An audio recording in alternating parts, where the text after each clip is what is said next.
బాబాయ్, నేను అతను ఆ స్థితిలో చూడలేకపోతున్నాను. నాకు రక్తం మరిగిపోతుంది. ఇప్పుడు నా పరిస్థితి కూడా అదే బాలా.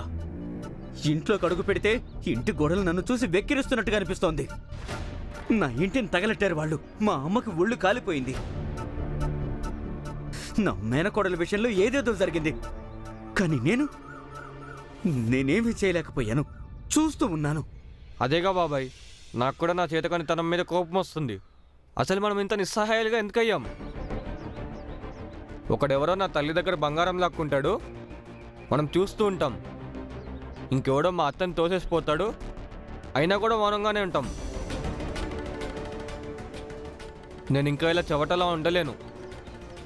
దెబ్బకి దెబ్బ కొట్టి తీరాలి. చూడు బాలా, దానికి కారణం మనకు బాగా తెలుసు. మన జాతిని ఇప్పుడే కాదు, అనాదిగా హీన దృష్టితోనే చూస్తున్నారు. కానీ ఆ స్వామీజీ ఊరికొచ్చినప్పటి నుంచి సాక్షాత్తుగా భగవంతుడు వీళ్ళేనని వాళ్ళు అనుకుంటున్నారు. మరి మనం చీడపురుగులు లాంటి వాళ్ళం. అయితే స్వామీజీనే చంపి పారేద్దాం.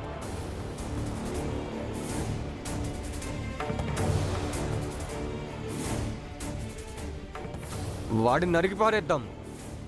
సరే, కానీ ఎలా? అయితే వెళ్దాం పద బాబాయ్, ఏదైనా పథకం వేద్దాం.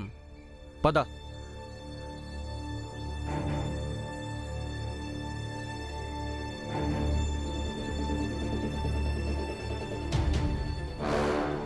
చాలు, మీరు ఇక్కడే ఉండండి. ఆశీష్ బాబాయ్, ఆశీష్ బాబాయ్, ఆశీష్ బాబాయ్.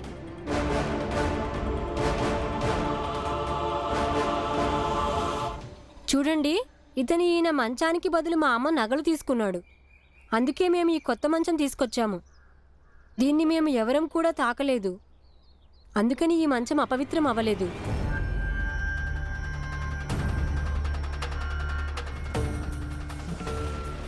మీరు దాన్ని ఇప్పుడు ఇక్కడ పెట్టండి.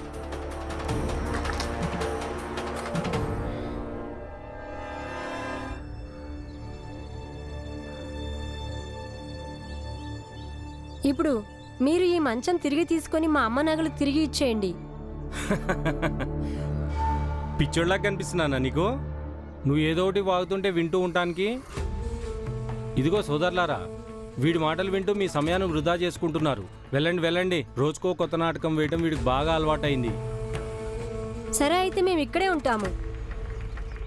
ఇప్పుడు మీరు ఈ మంచం తీసుకొని మా అమ్మ బంగారం తిరిగి ఇచ్చేంత వరకు నువ్వేం చేసుకుంటావో అది చేసుకో.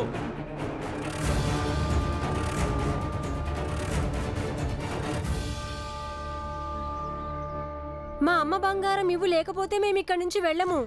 మా అమ్మ బంగారం ఇవ్వు, లేకపోతే ఇక్కడి నుంచి మేము వెళ్ళము. మా అమ్మ బంగారం ఇవ్వు, లేకపోతే మేము ఇక్కడి నుంచి వెళ్ళము. మా అమ్మ బంగారం ఇవ్వు, లేకపోతే ఇక్కడి నుంచి మేము వెళ్ళము. మా అమ్మ బంగారం ఇవ్వు, లేకపోతే మేము ఇక్కడి నుంచి వెళ్ళము. మా అమ్మ బంగారం ఇవ్వు, లేకపోతే ఇక్కడి నుంచి మేము వెళ్ళము. మా అమ్మ బంగారం ఇవ్వు, లేకపోతే మేము ఇక్కడి నుంచి వెళ్ళము.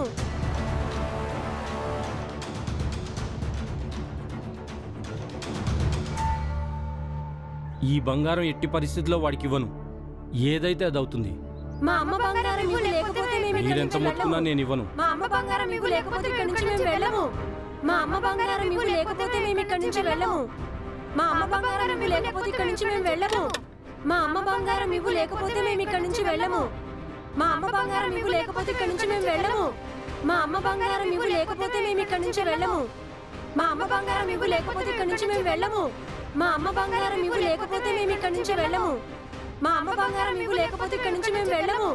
మా అమ్మ బంగారం ఇవ్వు, లేకపోతే మేము ఇక్కడి నుంచి వెళ్ళము. మా అమ్మ బంగారం ఇవ్వు, లేకపోతే మేము ఇక్కడి నుంచి వెళ్ళము. అవును, ఆ చిన్న జాతి పిల్లలతో వచ్చిన సమస్య ఏంటండి మీకు? నువ్వు ఈ గొడవలో తలదూర్చకు. లోపలికెళ్ళి నీ పని చూసుకో. వెళ్ళమన్నాగా. మా అమ్మ బంగారం ఇవి లేకపోతే మేము ఇక్కడి నుంచి వెళ్ళము. మా అమ్మ బంగారం ఇవి లేకపోతే ఇక్కడి నుంచి మేము వెళ్ళము. మా అమ్మ బంగారం ఇవి లేకపోతే మేము ఇక్కడి నుంచి వెళ్ళము. మా అమ్మ బంగారం ఇవి లేకపోతే ఇక్కడి నుంచి మేము వెళ్ళము. మా అమ్మ బంగారం ఇవి లేకపోతే మేము ఇక్కడి నుంచి వెళ్ళము. మా అమ్మ బంగారం ఇవి లేకపోతే ఇక్కడి నుంచి మేము వెళ్ళము. మా అమ్మ బంగారం ఇవి లేకపోతే మేము ఇక్కడి నుంచి వెళ్ళము. మా అమ్మ బంగారం ఇవి లేకపోతే ఇక్కడి నుంచి మేము వెళ్ళము. మా అమ్మ బంగారం ఇవి లేకపోతే మేము ఇక్కడి నుంచి వెళ్ళము. మా అమ్మ బంగారం ఇవి లేకపోతే ఇక్కడి నుంచి మేము వెళ్ళము. వదినా, లే వదినా, మందులు వేసుకో. నా కారణంగా అందరికీ చాలా ఇబ్బందిగా ఉంది కదూ.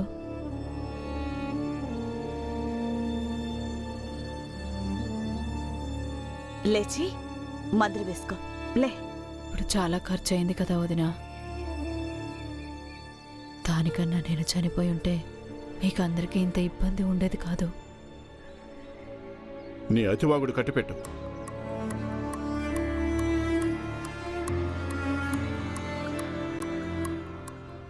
ఎవరైతే మన సొంత వాళ్లే ఇబ్బంది పడతారు.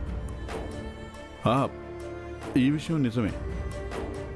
ఒక కొత్త కష్టం రావడం వల్ల కొన్ని కొత్త సమస్యలు పుట్టుకొస్తాయి. కానీ సమస్యలతో సతమతమవడం, పోరాడడమే జీవితం. నాన్న నాన్న భీమ్ ఇంకా ఆనందన్నయ్య. అరే, ఏం జరిగింది చెప్పు తొందరగా.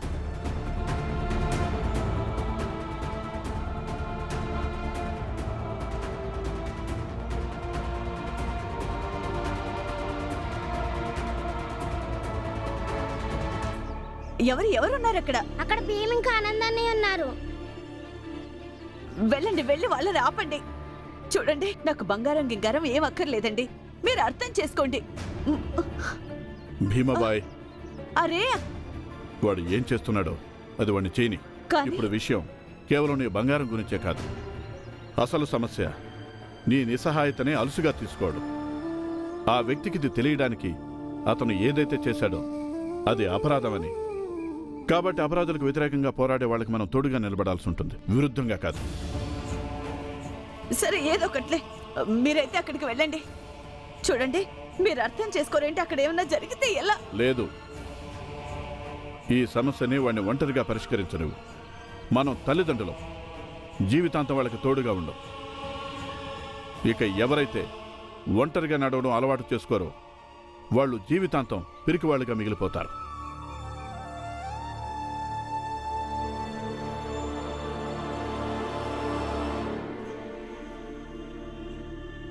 నేను పనికి వెళ్తున్నాను. ఇక నువ్వు కూడా వాడిని ఆపడానికి గాని బలహీనపరచడానికి గాని వెళ్ళొద్దు.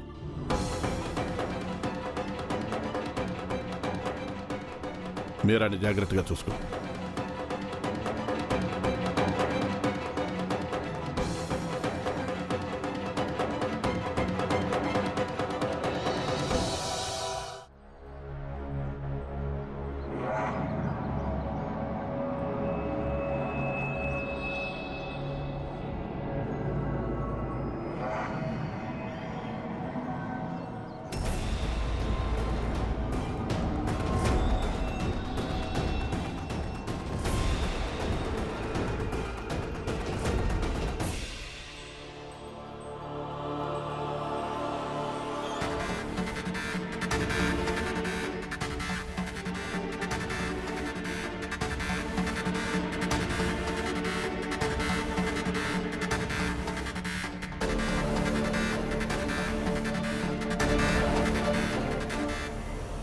ఆ స్వామీజీ రోజు సభ పెడతాడు. ఆ సభ మధ్యలోనే వాడిని వేసేద్దాం. అమాయకులకు అన్యాయం చేస్తే దాని పర్యవసానం ఎలా ఉంటుందో ఈ లోకం మొత్తానికి తెలియాలి. మహా అయితే ఏమవుతుంది? జైలుకి వెళ్తానంతేగా. ఇప్పుడు ఎలాగో ఓ కర్ర సాయంతో నడుస్తున్నాను. జైలుకెళ్ళి హాయిగా కూర్చుంటాను. ఇప్పుడు భీమ్ ఎలాగూ బంగారం కోసం పోరాడుతున్నాడు. మనం మన పనిని నిరాటంకంగా పూర్తి చేయొచ్చు.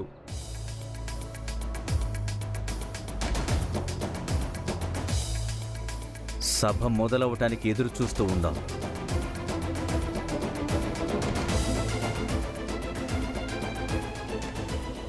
ఇప్పుడు ఏం జరిగినా సరే ఈ భీమరావు పంతాన్ని నెరవేరనివ్వద్దు.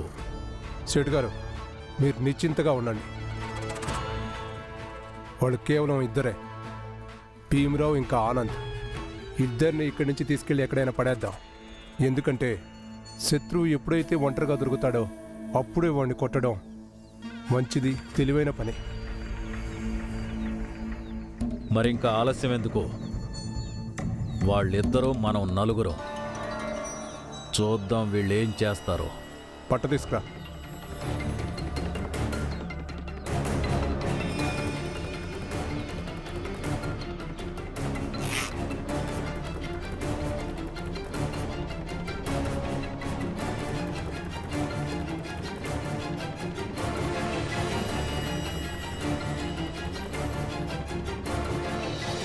మా అమ్మ బంగారం ఇవ్వు, లేకపోతే మేము ఇక్కడి నుంచి వెళ్ళము. మా అమ్మ బంగారం ఇవ్వు, లేకపోతే మేము ఇక్కడి నుంచి వెళ్ళము. మా అమ్మ బంగారం ఇవ్వు, లేకపోతే మేము ఇక్కడి నుంచి వెళ్ళము.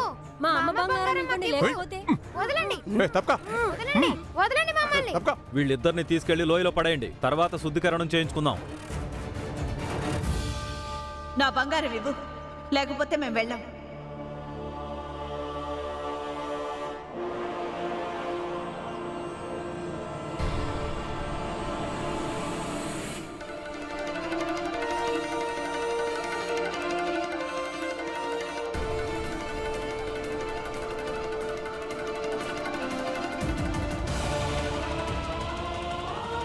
సేట్ గారు, మీరు నోట్లో ఇలా గుడ్డలు కుక్కి నా గొంతుని ఆపలేరు, తెలుసుకోండి.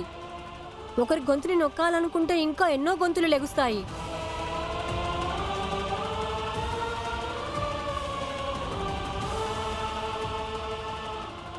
నా బంగారం ఇవ్వు, లేదంటే మేము వెళ్ళాం.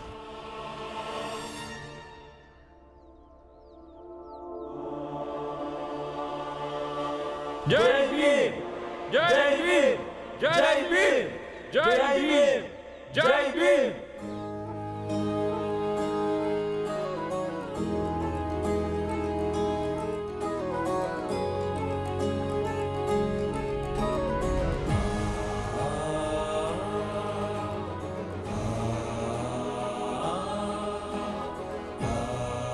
ఇప్పుడు చెప్పండి సేట్ గారు, ఒకవేళ ఇప్పుడు మేమందరం కలిసి మీ అందరిని చంపేస్తే అప్పుడు మీ పరిస్థితి ఏంటి?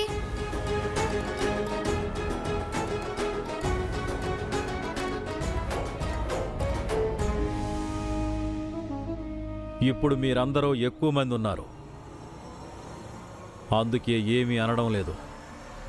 కానీ ఏ రోజైతే అవకాశం దొరుకుతుందో అప్పుడు మళ్ళీ మిమ్మల్ని చంపడానికి ప్రయత్నిస్తాం.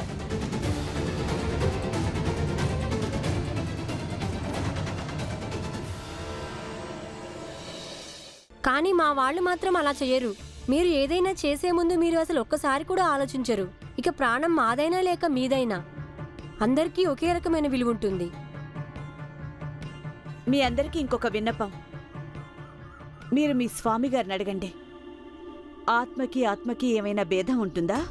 ఆత్మ పరలోకానికి సంబంధించింది, ఇక శరీరం ఈ లోకానికి.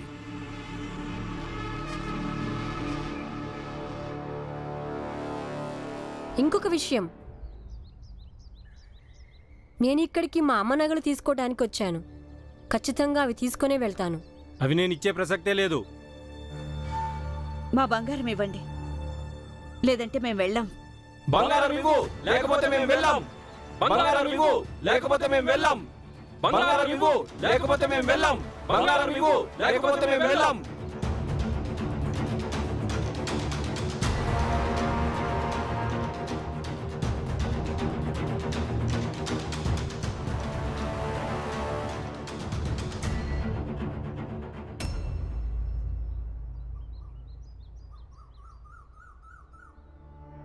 బాలా, ఆ స్వామీజీ ప్రవచనం మొదలు పెట్టగానే నేను అతని పని ముగించేస్తాను. నువ్వు మీ అమ్మని భీమ్ని చూసుకో చాలు. ఎందుకంటే ఒకవేళ వాళ్ళకి తెలిస్తే గనక వాళ్ళు మనల్ని ఇక ఈ పని ఎప్పటికీ చేయనివ్వరు. అందుకే నువ్వు వెళ్ళు, నేను ఇక్కడే ఉంటాను. లేదు, స్వామీజీని చంపే పని నాకు అప్పగించి బాబాయ్. నేను చంపుతాను ఆ స్వామీజీని. వద్దు బాల, ఆ స్వామీజీని చంపిన తర్వాత నా జీవితం అంతమైపోతుంది. లేకపోతే నా మిగిలిన జీవితం అంతా జైల్లో గడుస్తుంది. కానీ నీకు భవిష్యత్తు ఎంతో ఉంది బాల. అందుకని నేనేం చెప్తున్నానో అది చేయి చాలు. నా తల మీద చేయిపెట్టి ప్రమాణం చేయి. మనిద్దరం కలిసి రగిలించిన ఈ ప్రతీకారపు జ్వాలల్ని ఎప్పటికీ ఆరనివ్వను అని.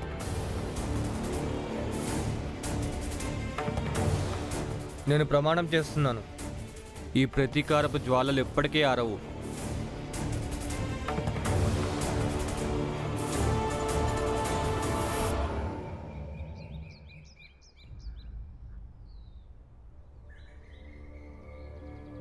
సేటు గారు, రామ్జీ వచ్చాడు.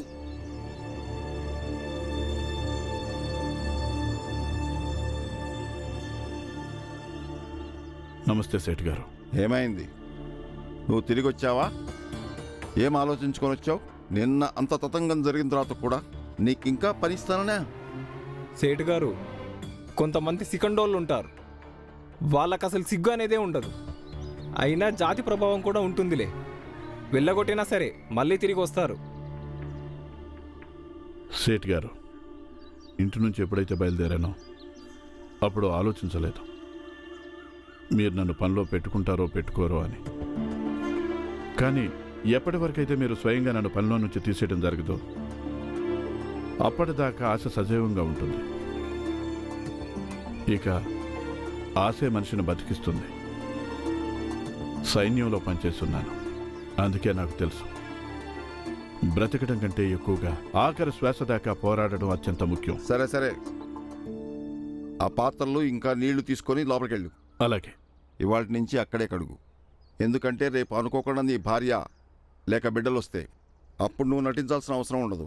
లేదు సేట్ గారు, నటించాల్సిన అవసరం ఉండదు. ఇక నా కొడుకు చాలా తెలివైనడు. వాడే స్వయంగా అర్థం చేసుకున్నాడు నేను ఇక్కడ ఏం పని చేస్తాను. ఇంకా నాతో ఏం చెప్పాడంటే, నాన్న నువ్వు అబద్ధాలు చెప్పొద్దు, ఎందుకంటే నేను ఏదైనా నీ నుంచే నేర్చుకుంటాను. నేను అబద్ధం నేర్చుకోదలుచుకోలేదు.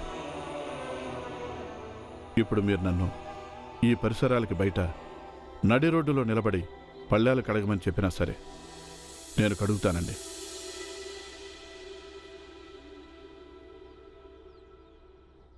మంచిదేగా రామ్జీ, నీ కొడుకు నీ దగ్గర అన్నీ నేర్చుకుంటాడు. కాస్త ఓడవటం కడవడం కూడా నేర్పించు. ఈ పెద్ద పెద్ద మాటలు చెప్పడం వల్ల ఏమీ లాభం ఉండదు. చివరికి ఎలాగో వాడు ఈ పనులు చేసుకోవాల్సిందేగా. చూడండి, నా కొడుకు భీమ్ ఏం చేస్తాడో ఏం చేయడో నాకైతే తెలీదు. కానీ నువ్వు ఇది ఆలోచించుకో, నీ కొడుకు నీకంటే ఏదైనా మంచి పని చేయాలని.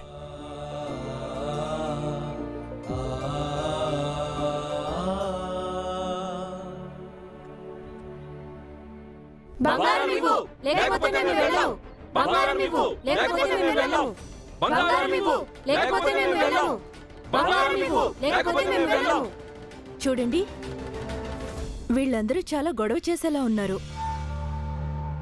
వీళ్ళ మీద ఏం భరోసా లేదు, ఎప్పుడు ఏం చేస్తారో తెలియట్లేదు. ఈ పరిస్థితిలో మీరు అసలు బయటకు వెళ్ళకండి. నీ ఉద్దేశం ఏంటి? నేను ఈ చిన్న జాతి వాళ్ళు చేసే గొడవకు భయపడాలా? ఇంట్లో కూర్చోవాలా? అది అరే, వాళ్ళు నన్నేం చేయలేరు. నువ్వు ప్రశాంతంగా ఉండి నీ పని చేసుకో. నేను బజార్కి వెళ్ళొస్తాను. బంగారం ఇవ్వు, లేకపోతే మేము వెళ్ళము. బంగారం ఇవ్వు, లేకపోతే మేము వెళ్ళము. బంగారం ఇవ్వు, లేకపోతే మేము వెళ్ళము. బంగారం ఇవ్వు, లేకపోతే మేము వెళ్ళము. బంగారం ఇవ్వు, లేకపోతే మేము వెళ్ళము. బంగారం ఇవ్వు, లేకపోతే మేము వెళ్ళము. బంగారం ఇవ్వు, లేకపోతే మేము వెళ్ళము. అన్నయ్య, నేనైతే వెనకాల వెళ్తాను. అరే భీమ్, ఆగు, నువ్వు వెళ్ళొద్దు. ఆనంద్ నువ్వు వెళ్ళు. కానీ బాలా అన్నయ్య నేను వెళ్తానుగా ఆనంద్ అన్నయ్యతో పాటు. ఆనంద్ వెళ్తాడులే, మనం ఇక్కడే ఉందాం. అదే మంచిది. ఆనంద్, నువ్వు వెళ్ళా. నేను వెళ్తాను, పదండి. బాలా, నువ్వు ఇక్కడికి వచ్చి మంచి పని చేసావు. నాకు సంతోషంగా ఉంది. నేను నీ కొడుకునే అమ్మా. ఇంకా భీమ్ నాకు నచ్చ చెప్పాడు, నేను అర్థం చేసుకున్నాను.